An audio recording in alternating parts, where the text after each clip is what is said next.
Good afternoon, Nantucket. I'm Andrew Cromartie, NCTV Station Manager, and the crew at NCTV has a very special message as we begin this spring holiday weekend for Easter and Passover. This is part of the wellness portion of Nantucket Pulse programming made possible by Nantucket Cottage Hospital Community Health Initiative. We present Father Max from St. Paul's Church, Rabbi Gary Bretton-Granatoor from Congregation Shirat HaYam, Father John Kelleher from St. Mary Our Lady of the Isle Catholic Church, and Reverend Simmons from Nantucket Unitarian Meeting House. Maybe you have seen the icon that we have here at St. Paul's Episcopal Church on Fair Street of Fred Rogers. Mr. Rogers was one of our dear parishioners when he was on the island. And remember, his mother always said during anxious times, like the ones we're having now around the world, during anxious times, his mother said, for comfort, look for the helpers. Look for the helpers in our community. And I'll be blessed to live in a tight-knit community on Nantucket Island where we know who the helpers are. We know the nurses and doctors and volunteers at the hospital, the technicians. We know that our grocers. We know our fire department and police staff, our first responders. They're our family. And doesn't it give us comfort when we look at the helpers to know that we're in good hands, right? We're in God's hands, but we're in good hands with the helpers. So we thank Mr. Rogers for his inspiration, comforting words during these times. Hi, this is Rabbi Gary Bretton-Granatoor. I'm the rabbi of Congregation Shirat HaYam on Nantucket, and I'm honored to be able to share a message about Passover with all of you and a message for this strange moment we're all living in. This evening we'll begin the celebration of Passover, which is a story about our ancestors who were enslaved in Egypt, whose backs were broken, whose spirits were broken, and they longed for a promised land. They longed for freedom. And the story that we tell year in and year out is a story of our ancestors who were slaves, who marched forward to freedom. It's interesting that the word for Egypt in Hebrew is Mitzrayim, which comes from the Hebrew word tsar, which means narrow or constricted place. So Egypt was a place where we were boxed in. Other people told us what we had to do. Our lives were not our own. Mitzrayim was that constricted place.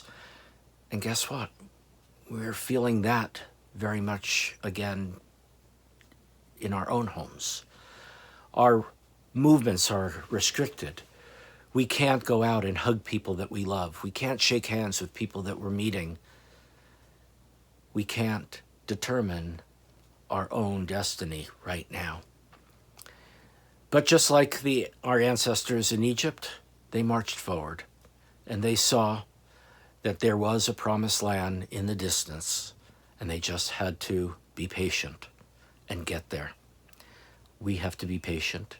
We will get there. We will be released from the constriction that we feel in order to stem the tide of this awful virus that's attacking not just our community, but our spirits as well.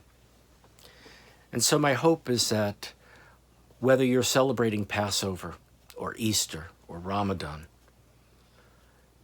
that all of these are symbols of hope, symbols of the notion that there's something better down the road if we can be patient, if we can march forward. So I hope that in the coming days, we will be able to weather this crisis. New cures will be found, new tests will be discovered, and we will be able to rejoin one another in the streets and say, we marched forward to our own promised land. For the Jews, unfortunately, this is not the first time we've had to celebrate under duress. Our history is littered with awful times, and yet, regardless of how bad things were, no matter how dire they were, we celebrated that march to freedom. I hope you do too, as we all try to be patient so that our promised land, our freedom, is restored to us once again. Blessings in this holiday season. Shalom. As a Unitarian Universalist, the holidays of Passover and Easter are about justice-making, showing up, and growing in empathy as we falter towards beloved community. Passover and Easter have very important meanings for us. Jesus was crucified for resisting an unjust state, for seeing and helping people see that they had worth and a right to meaning without apology.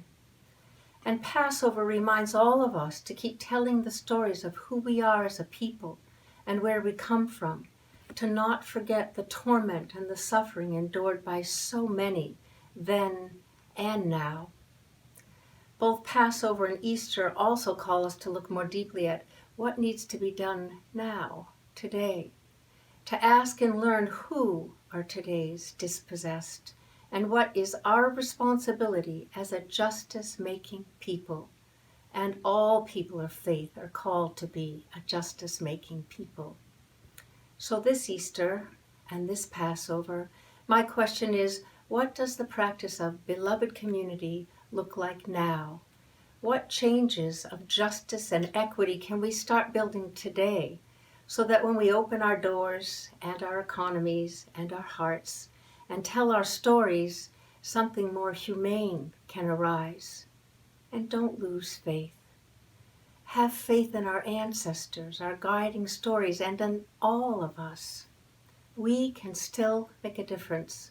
We can still create the world we dream about. We have so much wisdom in and around us. Be well, my friends. Bless you. Hello, everyone. My name is Father John Kelleher, and I'm the pastor at St. Mary, Our Lady of the Isle Parish here on Nantucket. One question that a lot of us might be dealing with, even as people of faith, is how do we deal with this coronavirus crisis? One approach to that might be to raise the question, what teachings or insights might God be offering us through this crisis? Now, don't get me wrong. I'm not saying that God gave us the pandemic to teach us lessons, but I am saying that we believe that God is always present with us. He's always reaching out to us and trying to teach us, trying to give us insights about our lives. So what might he be trying to say to us at this time? One lesson that might be ours at this time is we need to express love to the people we love. We shouldn't wait for the eulogy to do that. Tell the people we love that we love them. Tell them what they mean to us. Compliment them, build them up, encourage them. Now is the time to do that. Every day is the time to do that. So that's one lesson we could have from this time of pandemic. Some people have said to me recently that it's not going to be much of an Easter this year. I guess Easter is canceled. And to that I would say, definitely not. It's even more important than ever that we celebrate the resurrection of Jesus. Celebrate means to remember with gratitude. Remember with gratitude the resurrection of Jesus. The meaning of this event is particularly important in the midst of this crisis. Jesus encountered hatred, evil, sin, and ultimately death at the hands of the people of his day. And people thought, well, that's the end of him. Nobody can overcome that.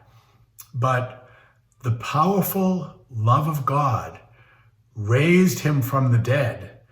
And Jesus' victory over sin and death is also our victory over sin and death. In other words, we don't have to fear death. Jesus said, "Do not be afraid, little flock. It has pleased the Father to give you the kingdom." Such an important insight at this time of illness and death. It has pleased the Father to give you the kingdom. We don't need to fear death. Another outcome of the resurrection is that after it happened, Jesus gave us all the gift of his Spirit. The loving Spirit of Christ is with us, which means we're never alone, no matter what we're going through. Never alone.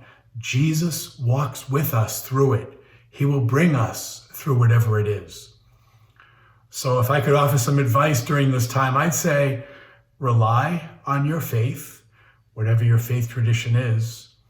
Maybe deepen your relationship with God at this time. A lot of us have a little extra time on our hands, so maybe we can spend some more time in prayer with God. If you have live streaming in your faith community, I would say participate in it. It's a wonderful way to stay connected with other people in your faith community, with your pastor. And besides that, I just say, walk with God through this. Take it one day at a time, and He will bring us through this.